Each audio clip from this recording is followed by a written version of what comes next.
Hello, in this video I'm gonna show you how to extract text from photos on your Poco phone. To do it, first take a photo.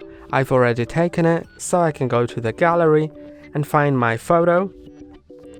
So let's select this one. Now you need to press and hold on the photo. Then sometimes you need to wait for a moment and you'll see that you can select the text now. Let's select maybe this part. Now you can click on select all to select the whole text, but I'm gonna just click on copy and now I can paste it anywhere. So let's go to the notes,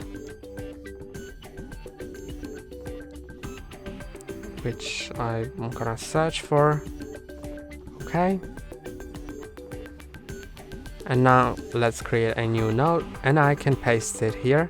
So I'm gonna press and hold, then click on paste, and you can see that it has been pasted. And that's all for today. Don't forget to like and subscribe. See you next time.